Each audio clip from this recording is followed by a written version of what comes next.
or court reported. But That varies by district. And each judge has, you said, 2 or 3 clerks? Correct. Okay. Of the 9% increase, how much of that's going for security? The 9% increase, our security account is asking for $892 million. And what percentage of that is that of the overall 9%? A little under 10% of our budget. Understand, but you're asking for an additional you're asking for a 9% increase. Of that increase, what percentage of that 9% are you devoting to security and going forward? I think our increase for the judicial security account is a 19% increase over what it is now. That's comparing it from fiscal year 25 to what we're requesting. Welcome back to Right View Nation, where we speak truth with clarity, not political convenience. And folks, today's episode is one you won't want to miss, because what we just heard from Washington is not only eye-opening, it's outrageous. So the federal judiciary is now asking, get this, for a 9% budget increase. That's an $800 million jump. Not 8 million, not 80, 800 million. While you and I are tightening our belts, while inflation eats away at family savings, while veterans still struggle to get the care they need, these unelected, robed elites want a nearly $1 billion bonus. Let's walk through what just went down. The chairman of the full committee for his combined opening statement and such questions as he may have. I don't know if I have that. Thank you, Mr. Chairman. Judge St. Eve, so you're requesting a 9% increase. Is that accurate? That's accurate. How many, 9.4 billion. what's the federal district? Is it 677? How many federal district judges? It is around that. Around that number? What's the average, what's the staff size for, what's a budget for your typical federal district judge, and what's the staff size that they would have working for them and for the court? So for a typical district court judge, they have 3 staff members.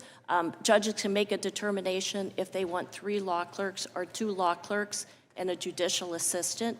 In addition, the district court judges have a court reporter and a courtroom deputy, although those positions... What's the total number then of all those? That's 5, but in some districts, the courtroom deputy and the court reporter are shared. So one district court judge does not have his or her own courtroom deputy or court reporter. That varies by district. And each judge has, you said, 2 or 3 clerks? Correct. Okay. Of the 9% increase, how much of that's going for security? The 9% increase, our security account is asking for $892 million. And what percentage of that is that of the overall 9%? A little under 10% of our budget, the full budget.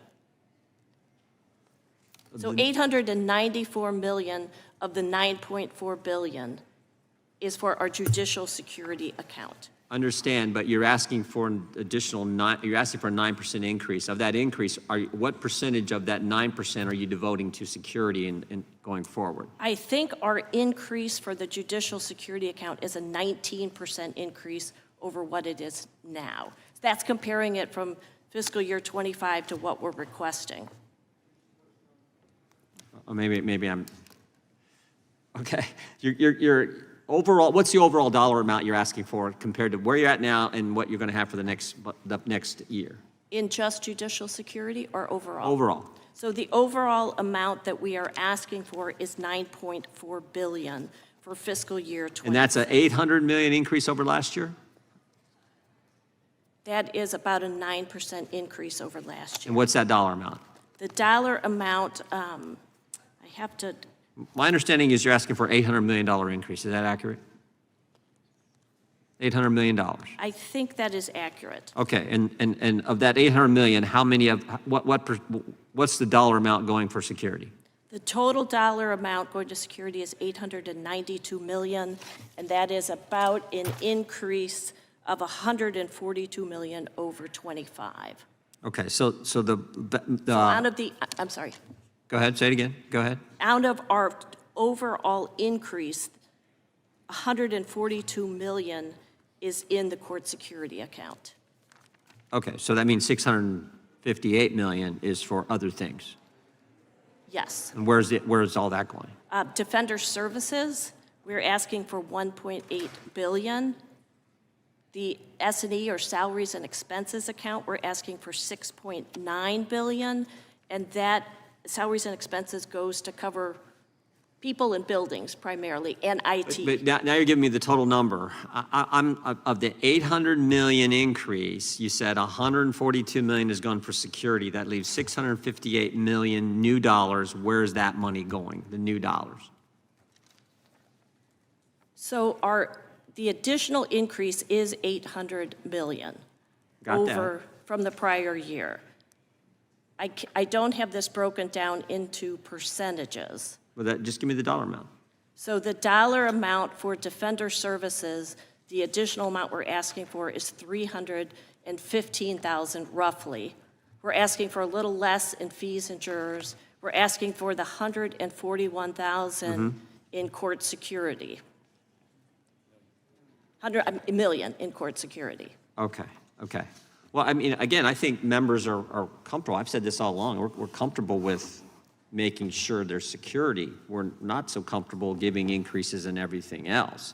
I think that's where members are, certainly the folks I represent back home. I think that's where they see it. That's our concern, particularly with some of the decisions we've seen. So with that, I would be happy to yield my remaining 12 seconds to the chairman. I'll take all 12 seconds to place in the record, and it's a video, so I'll just extrapolate the statement. On the 1st of April, 2025, the speaker's comments that were earlier referred to verbatim are, "We are not defunding the courts. We're not doing anything other than limiting in this legislation the ability of a judge to issue a nationwide injunction." I want to make it clear the Speaker of the House very, very clearly had no intention of saying that there was going to be any limiting of judges on an individual basis, but rather the nationwide injunctions, which was a bill that was passed out of the House. And with that, I go to the gentlelady from California. The Judiciary currently wants $9.4 billion for fiscal year 2025. That's up from $8.6 billion the year before. Of that increase, $142 million is earmarked for security. Okay, understandable. We all want our judges safe. No problem there. But what about the rest? That's $658 million left unaccounted for. And let me tell you, it's going into the bureaucratic black hole. We've got $315 million going to Defender Services, another giant chunk into salaries and expenses, and more toward buildings, staff, and courtroom bells and whistles. But here's what burns me up. No clear breakdown. No real accountability. No justification that respects the American taxpayer. Let me ask you something, America. Why should we give the judiciary a blank check when they refuse to justify where this money is going? Why is it that security, the one thing we all agree on, only makes up 19% of the increase, and the rest? Smoke and mirrors. And then, like icing on the cake, they try to gaslight us. They say this isn't about expanding judicial power, it's just necessary operations. Really? Funny how those operations always seem to grow more powerful, more political, and more unaccountable every single year. You know what this looks like? A judiciary that wants more money without more scrutiny. The same judiciary that's been issuing nationwide injunctions, halting immigration laws, blocking common-sense voter reforms, and overreaching into the legislative domain like they're the fourth branch of government. And yes, let's talk about that too, because a statement was entered into the record that clarified. This isn't about defunding courts. It's just about limiting their power to issue nationwide injunctions. Well, I say it's about time. Judges should be interpreting the law, not making law for the entire country from a single bench. Here's a fact.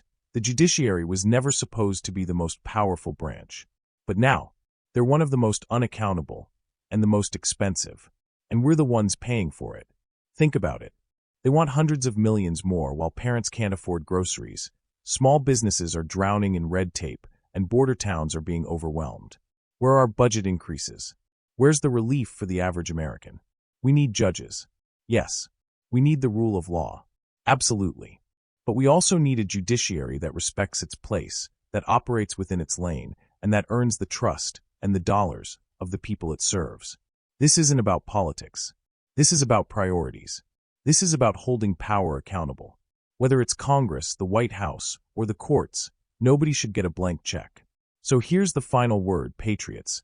We support the Constitution. We support our judges. But we don't support runaway spending or bureaucratic bloat. Not from anyone. Stay informed. Stay bold. And as always, God bless America, and God bless the truth. If you believe in holding the judiciary accountable, hit that like button, subscribe to Right View Nation, and drop a comment below. Should the judiciary get this budget increase or not? Till next time, keep your head high, your values strong, and your country first. This is Right View Nation. Signing off.